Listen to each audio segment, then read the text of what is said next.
বিশ্বনবী বলতেন আসাদুহুম ফি আমরিল্লাহি ওমর, আমার দ্বীনের ব্যাপারে সবচেয়ে কঠোর ওমর।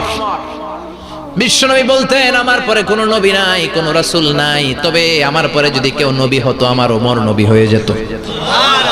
লা নবিয়্যা বা'দি ওয়ালা রাসূল, আমার পরে রাসূল নাই, কোনো নবী নাই, তবে লাউ কানা বা'দি নবিয়্যুন লাকানা ওমর। প্রভু তুমি বলেছো রাসূল দেবে না, বলনি দেবে না ওমর, বলনি দেবে না হামজা তারিক, খালিদ বিজয়ী সমর। প্রভু তুমি বলেছো রাসূল দেবে না, বলনি দেবে না ওমর, বলনি দেবে না হামজা তারিক, খালিদ বিজয়ী সমর। প্রভু তুমি বলেছো রাসূল দেবে না। আল্লাহু আকবার। মদিনায় যত মুনাফিক ছিল জমের মতো ভয় পাইতো সাইয়েদনা ওমরকে। শয়তানদের লিডার ইবলিসও ভয় পেত ওমরকে। বিশ্বনবী বলেন ওয়াল্লাযী নাফসি বিয়াদিহি, ওমর ওই সত্তার কসম যেই সত্তার হাতে আমার আত্মা, মা লাকিয়াকা শাইতানু সালিকান ফাজ্জান ইল্লা সালাকা ফাজ্জান গায়রা ফাজ্জিক। ওরে ওমর, শয়তান যদি তোমারে কোনো রাস্তায় দেখে, ইবলিস যদি তোমারে কোনো রাস্তা দিয়ে হাঁটতে দেখে, ইবলিস ওই রাস্তা রেখে দিয়ে অন্য রাস্তা দিয়ে হাঁটে। ইবলিসও সাইয়েদনা ওমর ফারুককে দেখলে, এই রাস্তা দিয়ে দেখলে ওর বাপের কি জীবনে এই রাস্তা দিয়ে হাঁটবে না, এই রাস্তা ধুইয়া ওই আরেক রাস্তা ধরবে, চিল্লায় পড়েন আল্লাহু আকবার। কাফেররা ভয় পেত, মুনাফিকরা ভয় পেত, শয়তান ভয় পেত, এমনকি বিশ্বনবীর বিবিরাও ভয় পেত। সুবহানাল্লাহ পড়েন। বিশ্বনবীর বিবিরা বিশ্বনবীরে ধরলেন, আমার এইটা কিনা দেন, ওইটা দেন। বিশ্বনবী কয় টাকা নাই, ক্ষমতা নাই, সামর্থ্য নাই, বেশি কথা কইলে তালাক নিয়ে যাও, তোমাদের চেয়েও সুন্দরী অনেক সতী সাধবী নারী আল্লাহ ব্যবস্থা করে দিবে। বিবিরা মাঝে মাঝে খুনসুটি করতো, নবীরে ধরতো, এটা নাই ওইটা নাই, এটা দেন। একবার সব বিবিরা টাইট করে ধরছে, ও নবী আয়েশার ঘরে যেদিন থাকেন সাহাবারা বেশি হাদিয়া পাঠায় কেন, আমাদের ঘরে যেদিন থাকেন পাঠায় না কেন? কালকে জুমার নামাজের পরে ঘোষণা দিবেন সবার ঘরে সমান সমান হাদিয়া। নবী কয় আমি হাইতান্ন।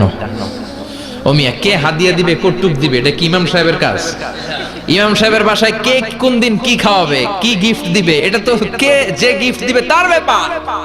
বিশ্বনবী বললেন আবু বকরকে সবাই ভালোবাসে, তাই আবু বকরের মেয়ের ঘরে যেদিন আমার ডেট পরে থাকার সময় ওই দিন হয়তো বেশি হাদিয়া পাঠায়, তোমাদের ঘরে পাঠায় না, আমার বলার কোনো সুযোগ। বিবিরা কয় না, আপনারে বলতেই হবে। নবী কয় আমি পারবো না, বিবিরা কয় পারবেন। ইন দ্য মিন টাইম দরজার উপর থেকে কে যেন সালাম দিল, আসসালামু আলাইকুম ওয়া রাহমাতুল্লাহ। বিশ্বনবী বললেন ওয়া আলাইকুমুস সালাম। বিশ্বনবী বুঝতে পারলেন সালামটা আমার ওমরের সালাম। বিশ্বনবী সালামের উত্তর দিয়ে বিবিদের দিকে তাকায় দেখে একটা বিবি ওর সামনে নাই, সব উদাও, ভ্যানিশ হয়ে গেছে। ওই যে ওমর, সুবহানাল্লাহ পড়বেন না? এই জন্য ওমরকে শয়তানও ভয় পেত। আমাদের বাচ্চাদেরকে, আমার মেয়ে একটা মাত্র মেয়ে, খাইতে চায় না, শুধু আমার মেয়ে না, অধিকাংশ বাচ্চাদের এই অবস্থা। ওর আম্মু দিক দিয়ে খাওয়ায়, আবার দৌড় দেয়, আবার আমি খাওয়াই, আবার কান্নাকাটি করে, বলে গল্প শোনাও, তাইলে খাবো। এখন গল্প শোনাইলেও খায় না। বর্তমান সময়ের ছেলে মেয়েগুলো এরকম, এত জ্বালাতন করে, খেতে চায় না তো বলতে হয় বাঘ আসবে, বাঘ, সিংহ আসবে, সিংহ, সিংহ মামা আসবে, ঘুমাও ঘুমাও, এগুলো আমরা বলি না?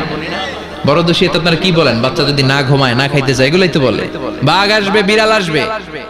মদিনাতে ওমরে ফারুক যখন খলিফা, মদিনার কোন বাচ্চারা যদি না খেতে চাইতো, না ঘুমাইতে চাইতো, মদিনার মায়েরা বলতো তাড়াতাড়ি ঘুমাও, ওই যে ওমর আসতেছে, ওমর।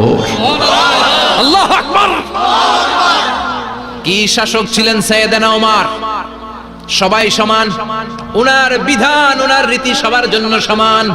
মদ খাওয়ার অপরাধে নিজের কলিজার টুকরা ছেলে আবু শাহমাকে 80টা বেত মেরেছে। হাদিসটা দাঈফ, তবে শিক্ষা আছে আমাদের জন্য।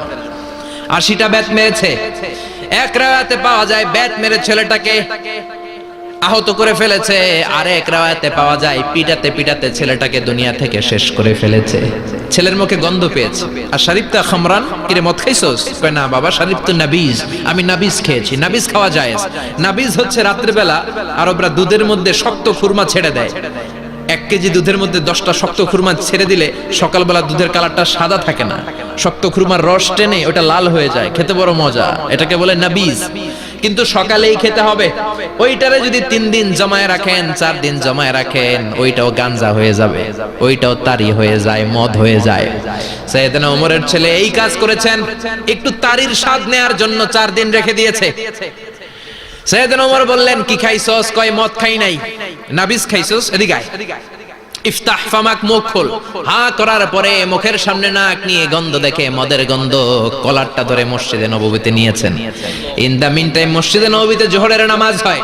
নিজের ছেলেকে মসজিদে নববীর উস্তুয়ানা বলে, উস্তুয়ানাতু মসজিদুন নববী, মসজিদে নববীর পিলারে বেঁধেছেন। যেহেতু উনি খলিফা, মসজিদে নববীর ইমাম, জোহরের নামাজের ইমামতি করলেন। সালাম ফিরালেন, আসসালামু আলাইকুম ওয়া রাহমাতুল্লাহ, আসসালামু আলাইকুম ওয়া রাহমাতুল্লাহ। সালামের পর বললেন, মাকানাকুম ইনদানা হাদ, সুন্নতের পর বসে যাবেন, আমাদের একটা হদ আছে। আল্লাহর দেয়া যে বিধান, বিচার, এটাকে আরবিতে বলে হাদ, প্লুরাল হচ্ছে হুদুদ।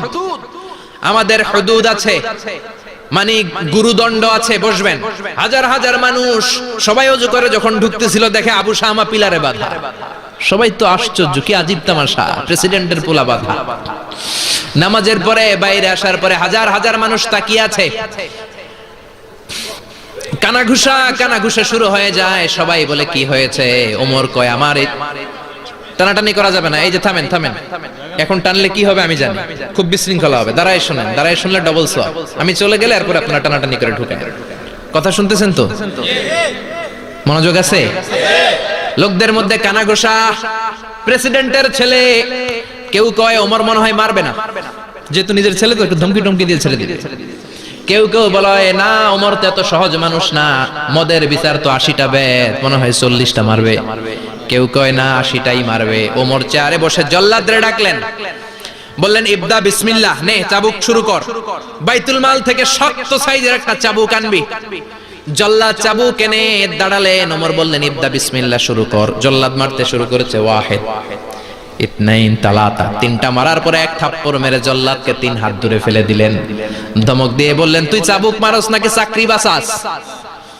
আসলে জল্লাদ কিন্তু আস্তে মারে নাই, দেহের যত জোর ছিল জোর দিয়ে মেরেছে, কিন্তু ওমরের পছন্দ হয় নাই। ওমর বলে, আইন্দাকা তালাতা আইন্দে ওয়াহিদ, তোর হিসাবে চাবুক মারা হয়েছে 3টা, আমি ওমরের হিসাবে মাইর হয়েছে 1টা। চাবুক আমার হাতে দে, আমি 2 নাম্বার থেকে শুরু করি। ওমরে ফারুক 2 নাম্বার শুরু করলেন। 2, 3, এক একটা চাবুক মারে, ছুপ ছুপ করে চামড়া ছিলে, রক্তগুলো মসজিদে নববীর বারান্দার পিলারের মধ্যে লাগে। ওমরের চেয়ে শক্তিশালী দ্বিতীয় কোনো পুরুষ মদিনার জামিনে ছিল নাকি? ওমরের হাতের মাইর। ছেলেটা চিৎকার দিয়ে বলে, বাবা, ও আব্বা, আর মদ খাবো না, ছেড়ে দেন, আর খাবো না। মদ তো আমি খাই নাই, আমি খেয়েছি নাবিজ, 3-4 দিন রাখার কারণে একটু মাতলামি হয়েছে আমার। আব্বা, এবারের জন্য ছেড়ে দেন, আর খাবো না। ওমরের কঠোর হৃদয়ে কোনো দয়া মায়া আসে না, মারতে লাগলেন। এবার আবু শাহামার মা, ওমরের বউ, পায়ের মধ্যে ওমরের পায়ে পড়ে ডেকে বলে, ওমর, আমার কলিজার টুকরা ছেলেটারে মারিস না। 30টা বাড়ি মারা হয়েছে, আর বাকি 50টা বাড়ির জন্য এক একটা চাবুকের বিনিময়ে আমি এক একটা উট আল্লাহর রাস্তায় সদকা করব রে ওমর। সাইয়েদনা ওমর বলে, এর নিয়ে যাও। আবু শাহামার মা উট দিয়ে আল্লাহর জাইন, চাবুকের বাড়ি থেকে একটা বাড়িও কমানো যাবে না, 80টা বাড়ি দেয়া পর্যন্ত পৃথিবীর কোন শক্তি আবু শাহামারে আমার হাত থেকে ছুটাতে পারবে না। আবু শাহামার মা কাঁদতে লাগলো। ওমরের মনে দয়া মায়া হয় না। 40টা বাড়ি মারার পরে ছেলে বেহুশ, 50টা মারার পরে আবু শাহামা দুনিয়া থেকে শেষ। সবাই নিস্তব্ধ, নীরবতা, পিন ড্রপ সাইলেন্স, পিন পতন নীরবতা। রাগে তখনও গড়গড় করছে ওমর। সাইয়েদনা ওমর বললেন, গোসল দে, জানাজা দে, কবর দে। কবর দেওয়ার পরে ওই কবরের উপর 51 নাম্বার থেকে মারা শুরু করলেন। 52, 53, 60টা, 70টা, 80টা চাবুকের বাড়ি কবরের মধ্যে, বিশাল বিশাল বড় বড় বাড়ি মেরে আঘাত করে আল্লাহরে ডেকে বললেন, আল্লাহ, আমার ছেলে হওয়ার কারণে, প্রেসিডেন্টের ছেলে হওয়ার কারণে আমি পার্সিয়ালিটি করি নাই, একটা চাবুকের বাড়িও কম দেই নাই। কিয়ামতের দিন তুমি আমারে জালিমদের কাতারে দাঁড় করাতে পারবা না। আল্লাহু আকবার। ওই ওমরের শাসন যদি দেশে থাকতো, দেশটারে মদিনা বানাইতো কে? এখন রিকশাওয়ালার পোলার জন্য এক নিয়ম, প্রধানমন্ত্রীর পোলার জন্য আরেক নিয়ম। কুলিওয়ালা ঠেলাওয়ালার জন্য এক নিয়ম, প্রেসিডেন্টের মেয়ের জন্য আরেক নিয়ম। জোরে বলেন ঠিক কিনা? সবার জন্য যদি এক নিয়ম হতো, চুরি করলে যদি হাত কাটা হতো, জিনা করলে যদি পাথর মেরে গর্দানটা উড়িয়ে দেয়া যেত, বাংলার জমিনে আর কোনো চোর আর জিনাখোর পাওয়া যেত না। চুরি করলে হাত কাটো কার আইন? তবে এটা কলা চোর, মুরগি চোর, ডাব চোর, আম চোর না। যেই চোরগুলো একটা কলমের সিগনেচারের খোঁচায় দেশের 1000 কোটি টাকা মেরে দেয়, ওই চোরদের হাত আগে কাটতে হবে। যেরকম ঠিক কিনা? এক কলমের খোঁচায় শেয়ার বাজার খাইয়া ফেলায়, হলমার্ক খাইয়া ফেলায়, দেশের টাকা সুইজারল্যান্ডে পাঠায়, ওই চোরগুলার হাত। জোরে বলেন ঠিক কিনা?